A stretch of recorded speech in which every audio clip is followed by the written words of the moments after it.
What is going on, guys? This is the Club of the Man 1993, and we're back here for episode number 287 of WWE Turn Alert. As after 4.5 years, would have been 5 way longer, it's seemingly as of last night's episode of SmackDown, the February 2nd, 2024 edition, Bayley is heading back in the direction of being a babyface. Now, I say that, and I'm doing this turn alert. I feel like Bayley still has some work to get the sympathy on her. Because she's been a heel for 4.5 years. And let's face it, again, I understand why people think the stock has dropped on Bayley. But it just still feels like, even though she's been a heel all this time, the crowd still refuses to hate her. They boo her out of respect for being a heel. Ding dong, hello. But at the same time, the crowd still loves Bayley. I still think Bayley is awesome. But the story here is, obviously, we've seen since, I would say, Crown Jewel, when Kairi Sane made her WWE return. And, of course, Asuka turned on Bianca and Charlotte and joined Damage CTRL. It was obvious from the get-go that they were eventually going to they were eventually going to want Bayley out of the group. They wanted to take over Damage CTRL, as it seemed to be. Then again, could Damage CTRL maybe not exist anymore, since Bayley's technically no longer in the group after they turned on her?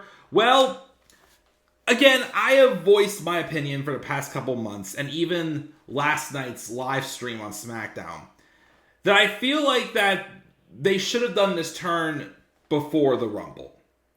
Because they've done it the first SmackDown after the Rumble. And, I don't know, the way it happened from Bayley obviously going after Rhea, to then saying, to me, it felt like she didn't make her decision last week on Raw because she got terrified of Nia Jax. And I thought they could have played a little more to the story where Iyo was going to be more skeptical of Bayley.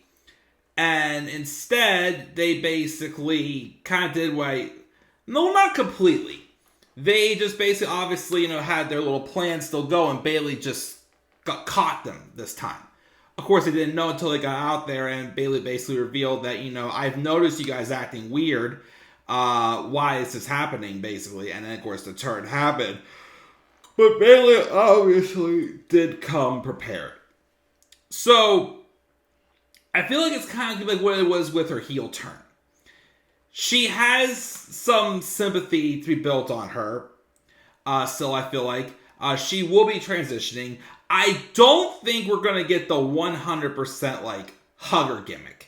I feel like we're going to maybe get a little bit of that and kind of a little bit of what she is now, basically. And that's going to basically be, it's not going to be full, we're not going to be getting the return of the hugger. No. We're going to be getting, a hero Bayley, but just, not quite the same as the hugger, I feel like.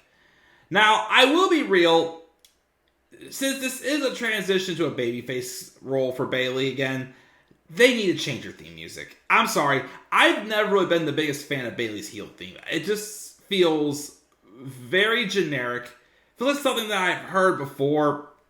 She needs something different. Like I said, I'm not saying bring back the hugger gimmick, but just do something a little bit different and maybe change up that theme song, of course. Now, I do wonder, since they've already done the turn so early, and we're still 60-some days away from WrestleMania, I think they have to throw some obstacles at Bayley. I haven't done my Elimination Chamber match card yet. Still just saying, though, what if they throw the final boss at Bayley at Elimination Chamber? And by that, I'm talking about giving her Mako Satomura. It would be a very, very interesting little roadblock for Bayley, for sure. Since, obviously, she busted Damage CTRL. Now Damage CTRL is going to make her pay and make her life miserable. until she faces Iyo at WrestleMania. Why not have her give her an obstacle like Mako Satomura? And also, the big question here is, where does Dakota Kai stand on this? Because she wasn't at SmackDown this past week. So, we again will have to wait and see what happens with all this. And what the next steps are in this transition as Bayley is transitioning back to a babyface role since Damage CTRL turned on her on the February 2nd, 2024 edition of SmackDown. As she made it official that she will be coming for Iyo at WrestleMania 40. So what are your thoughts on this, guys? What are your thoughts on Bayley transitioning back to being a babyface? What do you see, like, the character she plays? Again, do you think we will get the hugger gimmick back? Do you think we'll get a little mixture of both? Do you think they will change that theme song of hers? What do you guys think? You guys thoughts down in the comments section below. And be sure also, as always, to slap a like on the video and subscribe for more content on my channel. Follow me on Twitter as well at the Club of the Man 93. You can also follow me on TikTok and Instagram at the Club of the Man 1993. And as always, guys, please stay tuned for more WWE Turn Alert.